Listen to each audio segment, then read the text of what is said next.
நான், நீ அப்படின்னு எதுவுமே இல்ல. எல்லாமே நாம. நாம எல்லாம் ஒண்ணுதான். என் நெஞ்சில் குடியிருக்கும் ஒட்டுமொத்தமான எல்லோருக்கும் என் உயிர் வணக்கங்கள். சயின்ஸ் அண்ட் டெக்னாலஜி அப்டேட் ஆகுற மாதிரி பாலிடிக்ஸும் மாறணும். மணிக்கணக்கா பேசுறது, புள்ளி விவரம் சொல்றது, இந்த வேர்ல்ட் ஹிஸ்டரி, அப்புறம் ஆல்ரெடி அரசியல் பண்றவங்கள பத்தி பேசி டைம் வேஸ்ட் பண்றது. ஆனா அதுக்காக கண்ண மூடிட்டு இருக்கணும்னு சொல்லல. Speaking to the point. இப்ப என்ன தேவை? அதுக்கு என்ன சொல்யூஷன்? இப்படி யோசிச்சு ஷார்ட் அண்ட் ஸ்வீட்டா மக்களுக்கு சொன்னா போதும். அவங்களுக்கு நம்ம மேல கான்ஃபிடன்ஸ் வரும். மக்களுக்கு நம்பிக்கை தருவது கொள்கை கோட்பாடு. இத தெளிவா சொல்லணும். நம்மளோட கொள்கை தலைவர்களை பத்தி சொல்லணும். பகுத்தறிவு புரட்சியாளர் தந்தை பெரியார் அவர் சொன்ன கடவுள் மறுப்பு கொள்கையை மட்டும் நாங்க கையில எடுக்க போறதில்ல. கடவுள் நம்பிக்கைக்கு எதிரானவங்க இல்ல. அண்ணா சொன்ன மாதிரி ஒன்றே குலம் ஒருவனே தேவன். இதுதான் எங்க நிலைப்பாடு. பெண் கல்வி, பெண்கள் முன்னேற்றம், சமூக சீர்திருத்தம், சமூக நீதி, பகுத்தறிவு சிந்தனை, இந்த பெரியாரின் கொள்கைகளை முன்னெடுக்க போறோம். அடுத்தது கொள்கை தலைவர் பச்சை தமிழன் பெருந்தலைவர் காமராஜர். மதச்சார்பின்மைக்கும் நேர்மையான நிர்வாக செயல்பாட்டுக்கும் முன்னுதாரணமாக திகழ்ந்தவர வழிகாட்டியா இருக்கிறாரு. இந்திய துணை கண்டத்தின் அரசியல் சாசனத்தை ஆக்கி காட்டியவர் அண்ணல் அம்பேத்கர். இந்த பேரை கேட்டாலே சமூகத்துல ஏற்றத்தாழ்வை ஏற்படுத்துறவங்க நடுங்கிருவாங்க. வகுப்புவாத பிரதிநிதித்துவத்தை சாதிய ஒடுக்குமுறை நிலைநிறுத்த போராடிய அம்பேத்கர் எங்கள் வழிகாட்டின்னு சொல்றதுல பெருமை கொள்கிறோம். அடுத்தது பெண் வீராங்கனை பேரரசி வேலு நாச்சியார். மண்ணுக்காக வாள் ஏந்தியும் வேல் ஏந்தியும் போராடிய வீரப்பெண்மணி. இன்னொருத்தர் இந்த மண் பின் தங்கிடக்கூடாதுன்னு அதோட முன்னேற்றத்துக்காக பாடுபட்ட அஞ்சலை அம்மாள். சொத்தை இழந்தாலும் சுயநலம் பார்க்காம இந்த மண்ணுக்காக சுதந்திர போராட்டத்துல பங்கேற்ற அஞ்சலை அம்மாள். இவங்க தான் நம்ம கொள்கை தலைவர்கள். இவங்கள மனசுல நிலை நிறுத்தி நம்ம செயல்படணும். நாம வேகமானவங்க விவேகமானவங்கன்னு எல்லாரையும் சொல்ல வைக்கணும். எதை நினைச்சு அரசியலுக்கு வந்திருக்கிறோமோ அதை செய்து முடிக்கிற வரைக்கும் நெருப்பாதான் இருப்போம். என்ன தோழா சரியா? என்ன தோழி சரியா? இந்த அரசியல் நமக்கு எதுக்கு? 4 படத்துல நடிச்சோமா, 4 காசு பார்த்தோமான்னு ஆரம்பத்துல நினைச்சேன். நான் மட்டும் நல்லா இருக்கணும்னு நினைக்கிறது சுயநலம். நம்மள வாழ வச்ச மக்களுக்கு விசுவாசமா இருக்கோமா? வாழ்க்கை கொடுத்த மக்களுக்கு என்ன செய்ய போறோங்கிற கேள்விக்கான விடைதான் அரசியல். பின் விளைவுகளை பத்தி யோசிக்காம இறங்கி செயல்படணும்னு யோசிச்சு வந்துட்டேன். இனிமேல் எல்லாம் செயல்ல காட்டணும். பிறப்புக்கும் எல்லா உயிர்க்கும்ன்ற திருக்குறளோட உயிர் நாதம் தான் நம்முடைய அடிப்படை கொள்கை. மதம், ஜாதி, இனம், மொழி, பாலினம், ஏழை, பணக்காரன்னு நம்மள சூழ்ச்சி செய்து பிரித்த ஆளும் பிளவுவாத அரசியல் மட்டும்தான் நம்ம எதிரியா? இல்ல, ஊழல் மலிந்த அரசியல் கலாச்சாரம் இதுவும் நம்ம எதிரிதான். பிளவுவாத சக்திகளை கூட கண்டுபிடிச்சிடலாம். ஆனா கரப்ஷன் இது மறைஞ்சிருக்கு, கண்டுபிடிக்க முடியாது. அதுக்கு முகம் இருக்காது, முகமூடிதான் இருக்கும். நம்ம மக்களுக்கு தெளிவா தெரியும் யார் இங்க வரணும், யார் இங்க வரக்கூடாதுன்னு. இங்க இந்து, முஸ்லிம், கிறிஸ்தவங்க எல்லாம் அவங்கவுங்க வழிபாட்டு தலங்களிலையும் வாழ்க்கை முறையில தான் இருக்கும். ஆனா தமிழ்நாடுன்னு வந்துட்டா, ஒற்றுமையை காட்டணும்னு வந்துட்டா ரொம்ப கஷ்டம் ப்ரோ. சாதி இருக்கும், சைலண்டா இருக்கும், சமூக நீதிக்கான அளவுகோலா தான் இருக்கும். அதை வச்சு நம்ம மண்ணை மாத்தணும்னு நினைச்சா மாத்த முடியாது. மக்கள் அனுமதிக்க மாட்டாங்க. மகத்தான அரசியல்னா மக்களுக்கான அரசியல். மக்களோட மக்களா, அவங்கள ஒருத்தனா, அவங்களுக்கான ஒருத்தனா எப்பவுமே மாறாத மனசோட இருக்கிறது தான் நம்மோட நிரந்தர அரசியல் பாதை. மக்களுக்கு திட்டம் தீட்டணும், அதை அமல்படுத்தணும், அது மக்கள் கிட்ட போய் சேர்ந்துச்சான்னு பார்த்துக்கிட்டே இருக்கணும். மக்களுக்காக கொண்டு வர பிளான் எல்லாம் பிராக்டிக்கலா ஒர்க் அவுட் ஆகணும். மக்களுக்கு நல்லதுன்னா எதுவுமே தப்பில்லை. பில்டிங் ஸ்ட்ராங், பேஸ்மெண்ட்டும் ஸ்ட்ராங். எங்கள் இலக்குகளே எங்கள் வழிகளை தீர்மானிக்கின்றன. இந்த அரசியல் தெளிவுதான் நிர்வாக செயல்முறையா இருக்கும். எங்க கொள்கை கோட்பாடு யதார்த்தமா இருக்கணும். இருக்கிற கட்சிகளோட 10ஓட 11 எக்ஸ்ட்ரா லக்கேஜா இருக்க நாங்க இங்க வரல ப்ரோ. அண்ணனா, தம்பியா, தோழனா, உங்கள ஒருத்தனா இருந்து உழைக்கணும். இதுதான் என் target. Political decency, political decorum maintain பண்ணி தான் ஒவ்வொரு அடியும் எடுத்து வைப்பேன். No looking back. இந்த கூட்டம் பக்கா பிளானோட, பப்ளிக் இன்ட்ரெஸ்டோட, பவர் பேக்டா திரண்டு இருக்கிற கூட்டம். சொசைட்டிக்காக அரசியல் வால் ஏந்தி நிக்கிற கூட்டம்.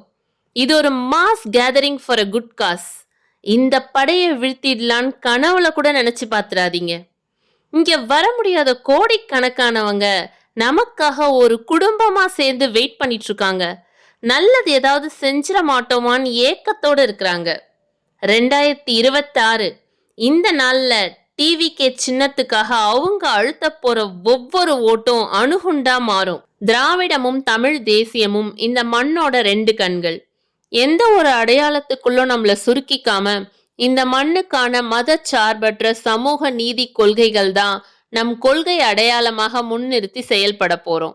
ஜனநாயகம், சமூக நீதி, சகோதரத்துவம், சமத்துவம், சமூக சமய நல்லிணக்கம், பெண் கல்வி, பெண்கள் முன்னேற்றம், பகுத்தறிவு சிந்தனை மனப்பான்மை, மாநில தன்னாட்சி, இருமொழி ஆட்சி கொள்கை, இயற்கை வள பாதுகாப்பு, காலநிலை மாற்றத்திற்கு ஏற்ற வளர்ச்சி, உற்பத்தி திறன், உடல் நலனை கெடுக்கும் எவ்வகை போதைகளும் இல்லாத தமிழகம் என்கிற கொள்கை அடிப்படையில் சமதர்ம சமூகத்தை உருவாக்குவதுதான் நம்ம மெயின் டார்கெட்டும்.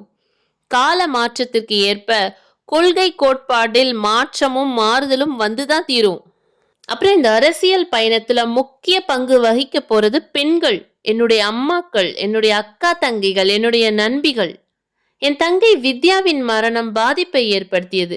அதுல கொஞ்சம் கூட குறையாத பாதிப்பை ஏற்படுத்தியது தான் தங்கை அனிதாவின் மரணம். தகுதி இருந்தும் தடையா இருக்கே இந்த நீட். வாய் நிறைய விஜயண்ணா விஜயண்ணான்னு கூப்பிடுற இந்த பெண் பிள்ளைகளோட கல்விக்கும் வாழ்க்கைக்கும் நிரந்தர பாதுகாப்பு ஏற்படுத்தி தரணும். உங்க விஜய் களத்துக்கு வந்துட்டேன். உங்கள ஒருத்தனா, உங்களுக்கான ஒருத்தனா இருப்பேன். என்னோட அரசியல் குறிக்கோள் தான் என்ன? எல்லாருக்கும் எல்லாம் கிடைக்கணும். வாழறதுக்கு வீடு, வயிற்றுக்கு சோறு, வருமானத்துக்கு வேலை. இதுதான் எங்களோட அஜெண்டா. இது வரைக்கும் நீங்க பார்த்துட்டு இருந்த விஜய் வேற. இனிமேல் நீங்க பார்க்க போறது உங்களோட ஹார்ட் டு ஹார்ட் பேச போற விஜய். என்னதான் நீங்க தளபதின்னு கூப்பிட்டாலும் கூத்தாடி கூத்தாடின்னு சொல்றாங்களே அந்த விஜய். தமிழ்நாட்டு வாத்தியார் எம்ஜிஆர், ஆந்திரால வாத்தியார் என்டிஆர், இவங்களையும் கூத்தாடின்னு தான் கூப்பாடு போட்டாங்க. ஆனா இந்த 2 கூத்தாடிக தான் மாபெரும் தலைவர்களாகி மக்களோட மனசுல இருக்காங்க. சினிமானா என்ன? வெறும் என்டர்டெயின்மெண்டா? இல்ல, தமிழர்களோட கலை, இலக்கியம், வாழ்வியல், பண்பாடு தான் சினிமா. சமூக அரசியல் புரட்சிக்கு உதவிய பவர்ஃபுல் டூல் தான் சினிமா. கூத்து இது சாதாரண வார்த்தை இல்ல. இது சத்தியத்தை பேசும், சாத்தியத்தை பேசும், கொள்கையை பேசும், கோட்பாடை பேசும், கோபத்தை பேசும், சோகத்தை பேசும், அரசியல் பேசும், உள்ளத பேசும், நல்லத பேசும், உண்மையை பேசும், உணர்வோட பேசும், கொண்டாட்டமா பேசும், சோர்வு இல்லாம பேசும். கூத்தாடிக்குள்ள இருக்கிற கோபத்தையும் சோகத்தையும் யாராலையும் புரிஞ்சுக்க முடியாது. அவனோட கோபத்தை யாராலையும் கண்ட்ரோலும் பண்ண முடியாது. இவன் நம்மள மாதிரி இருக்கானே, நமக்காக பேசுறானேன்னு இந்த கனெக்டால தான் மக்கள் கூத்தாடிய கொண்டாடுறாங்க. அன்னைக்கு கூத்து, இன்னைக்கு சினிமா. ஆரம்பத்துல ஃபீல்டுக்கு வந்த போது என்ன அழகு இல்லைன்னு அசிங்கப்படுத்தினாங்க, அவமானப்படுத்தினாங்க. ஆனா காத்திருந்து காத்திருந்து சுத்தி சுழண்டு உழைச்சி உழைச்சி மேல வந்தவன் தான் இந்த கூத்தாடி. அப்ப கூட உழைப்பு மட்டும்தான் என்னோடது. எனக்கு கிடைச்ச எல்லாத்துக்கும் காரணம் நான் இல்ல, நீங்க தான். ஒவ்வொரு மனுஷனுக்கும் ஒரு கட்டத்துல டிரான்ஸ்ஃபர்மேஷன் வரும். சாதாரண இளைஞனான விஜய் ஒரு நடிகனா மாறினான். நடிகன் வெற்றி பெற்ற நடிகனா மாறினான். வெற்றி பெற்ற நடிகன் ஒரு பொறுப்புள்ள தலைவனா இல்ல தொண்டனா மாறினான். பொறுப்புள்ள தொண்டனா இன்னைக்கு இருக்கிறவன் நாளைக்கு, இதை நான் சொல்ல தேவையில்லைன்னு நினைக்கிறேன். மாறினது நான், ஆனா இந்த டிரான்ஸ்ஃபர்மேஷன்ல மாத்தினது நீங்க தான், மக்கள் தான். என் பொறுப்பு எது? எல்லாத்தையும் டிசைட் பண்றது நீங்க தான். என்கிட்ட இருப்பது உண்மை, நேர்மை, உழைப்பு, அவ்வளவுதான். இதோ அரசியல் களத்துக்கு என்ன அழைச்சிட்டு வந்திருக்கீங்க. இங்கேயே எப்பவும் போல உழைப்பேன். ஓய்வில்லாம, அலட்டிக்காம, அசராம உழைப்பேன். அதுக்கான ரிசல்ட் எல்லாம் உங்க கைவிரல்ல இருக்கும்போது எனக்கு என்ன கவலை? எல்லாம் ஒர்க் அவுட் ஆகும். கெரியர் உச்சத்தை உதறிட்டு, அந்த ஊதியத்தை உதறிட்டு உங்க விஜயா உங்களை மட்டும் நம்பி வந்திருக்கேன். நம்பி நடப்போம், நம்பிக்கையோடு நடப்போம். தமிழக வெற்றி கழகம் தமிழக அரசியல்ல புதிய திசையாகவும் புதிய விசையாகவும் மாறி அரசியல் அழுக்குகளை அடிச்சு துவச்சு நீக்கும். இதை தீர்மானிக்கட்டும் எங்கள் போக்கும், உங்கள் வாக்கும். தமிழ்நாட்டுல வெற்றிக்கான புதியதொரு விதி செய்வோம். எனக்கு எல்லாமே நீங்க தான். அத மனசுல வச்சு எந்த வேலையும் செய்யுங்க. மாநாடு முடிஞ்சு பத்திரமா பாதுகாப்பா போய் வாங்க. அடுத்தடுத்த களங்களிலும் நிகழ்வுகளிலும் சந்திப்போம். ஒரு நிமிஷம் மீண்டும் செயல் திட்டங்களோட ஹைலைட்ஸ் மட்டும் சொல்லிடுறேன். முக்கியமா கவனம் செலுத்த வேண்டியவை குழந்தைகள், பெண்கள், முதியவர்கள் பாதுகாப்பு தான். அதை உறுதி செய்ய அதுக்கு தனித்துறையும் இலாக்காவும் ஏற்படுத்தணும்.